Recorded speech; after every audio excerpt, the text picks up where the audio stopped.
So hello guys, welcome back to my YouTube channel. મારું નામ છે વંશ. સો ગાઈઝ, આજે છે મંગળવાર, ના બુધવાર છે આજે.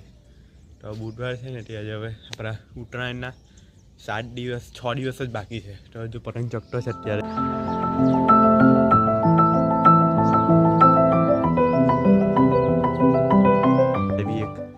તો અમે બી ચગાવીએ એને કાપીએ.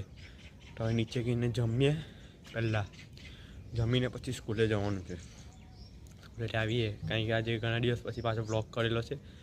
તો હવે નીચે ગઈએ ને જમીએ, પછી પતંગ ચગાવીએ ને આ પતંગને કાપીએ. તો હવે ચાલો નીચે ગઈએ.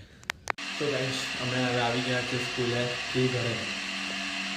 તો હવે પતંગ ચગાવવા જઈએ, પછી તમને બ્લોગ બતાવે, પતંગ ચગાવવાના બ્લોગને બતાવે. તો જઈએ પછી તમને બ્લોગ બતાવે. ચાલો. સો ગાઈઝ, મેં હવે અત્યારે પતંગ ચગાવીને આવી ગયો, કારણ કે પતંગ ચગાવવા તો ગયો, પતંગ કપાઈ ગયો, એક જ પતંગ હતો. તો પછી હવે અમે મારા ઢાબા પર આવી ગયા. જો તમારા ઢાબા પર સ્કાય. તો એક બધા કોયરા નીચે રમતા છે. જો રમેલો મોર ઉડાવેલો છે. તો હવે એટલે કિલો હવા ભરેલો આવે ગેસ નથી, મોર ઉડાવે બધા કોયરા. તો બધા પતંગ ચગે જ છે હજુ બી એમ તો. એટલે ભાઈ હવે અમે નહીં ચગાડ, અમારી પતંગ નથી અમારી પાસે. તો હવે અહીંયા નહીં આવ્યા ધાબા પર મારા. તો જો તમે મારા ધાબા પર તમને મેં એમ બ્લોગમાં બતાવ્યું હશે કે શિવ મંદિર અમારું શંકર ભગવાનનું મંદિર તમને મેં બ્લોગમાં બતાવેલું. તે જો અત્યારે કલર થઈ રહ્યું છે. તો હવે આખું કલર થઈ જાય પછી મહાશિવરાત્રી આવે છે, પછી એની સાલગીરી આવે અમે તમને બ્લોગ બતાવવા.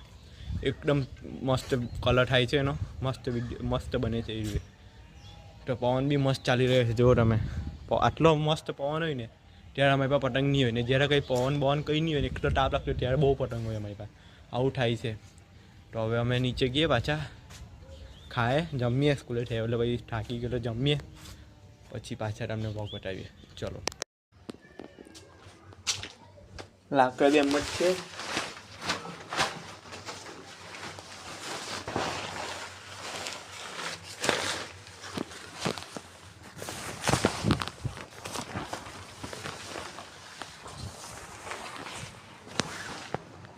બ્લોગ ને કરીએ, મળીએ બીજા બ્લોગ.